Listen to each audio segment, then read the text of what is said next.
Welcome to The Explainer. Today, we're diving into one of the sneakiest and most expensive cybercrimes out there, business email compromise. And forget what you think you know about hacking. This isn't about code. This is a full-on digital heist, a con game built on impersonation and trickery. All right, let's start with the hook. To really get a handle on this, you need to see the price tag, because we're not talking about a simple scam. This is a global criminal enterprise. Just look at that number for a second. $2.9 billion. And that's just the reported losses the FBI could track in a single year. This isn't just a threat, it's a booming industry, and its entire business model is tricking people just like you into sending money where it shouldn't go. So what is business email compromise really? Well, at its heart, it's a digital con game. An attacker gets into an email account, or maybe just fakes an email address, so they can pretend to be someone you trust. You know, like your boss, a supplier you work with every day, or even just a coworker. And then they ask for something, usually money. It's an attack that goes right after our human instinct to trust people, not our computers. Okay, Section 2, the anatomy of a digital impersonation. Look, to stop these guys, we have to get inside their heads. So let's pull back the curtain and look at their playbook. This isn't a single move. It's a carefully planned, multi-stage operation, and it starts way before anyone even whispers the word invoice. So check this out. This is the modern attack chain, often called an adversary in the middle attack. The first move is brilliant. They don't attack you. They compromise the email account of one of your trusted partners or vendors. Then, using that real account, they share a file with you using a service you see every day, like SharePoint or OneDrive. That legit-looking share is the bait that kicks off a chain reaction designed to do one thing: steal your active login session, completely bypassing your password. And that's the real genius of it, right? The very first email you get isn't a fake. It's a real notification from Microsoft or Dropbox. It looks normal, it feels normal, because it is normal. It comes from a trusted service and a partner you know, so it just slides right past all the security software, and more importantly, it slides right past our own gut check. This quote from a real-world alert just nails the problem. Because the email itself is standard, the only clue that something is wrong might be a tiny detail, like the name of the person sharing the file doesn't quite match the text in the description. And that's it. That's the whole psychological thriller in a nutshell. The entire multi-million-dollar heist can succeed or fail based on whether one person in one moment spots that one tiny thing that feels off. All right, Section 3, building your digital fortress.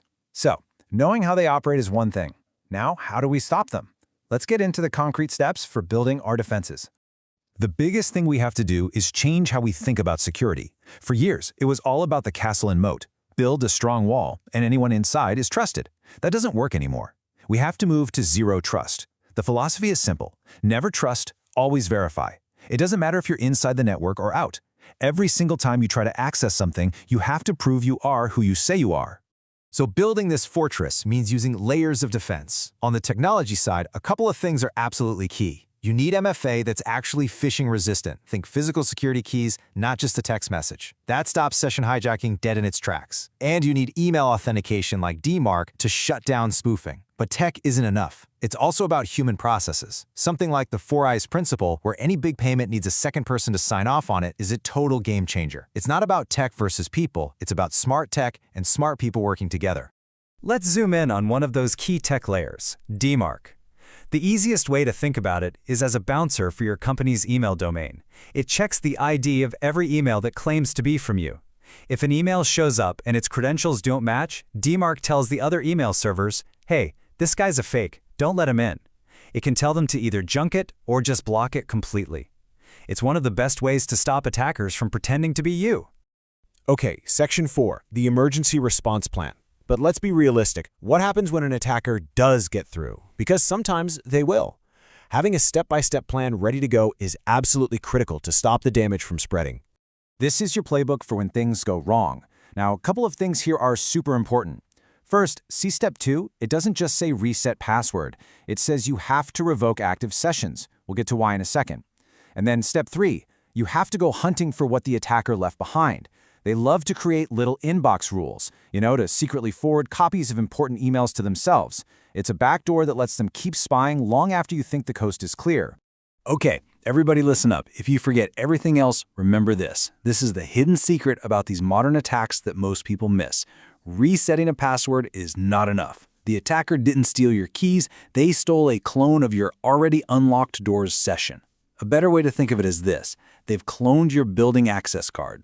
You can change the password on your computer all day long, but that doesn't matter if their cloned card still lets them walk right into the building. You have to go into the security system and kill that stolen card. That's what revoking the session does. So, this brings us to our final takeaway. We've talked a lot about technology and tactics, but the single most important part of your defense, well, it isn't a piece of software at all. You can have the best technology in the world and the best processes on paper, but this chart tells the real story.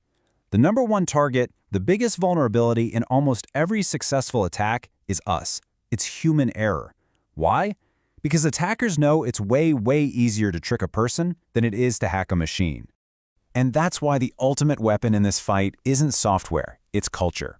It's about creating an environment of healthy skepticism, a place where any employee, no matter their role, feels completely empowered to pause, pick up the phone, and question a weird request, even if it looks like it came from the CEO. It's a simple mantra: less trust, more verification. So, that leaves us with one final thought, one question for you to take back to your team. Your inbox, right now, is the new frontline in a multi-billion-dollar war. This isn't just an IT problem anymore, it's everyone's problem. So the question is simple. Are you prepared? Because the next click could be the one that costs everything.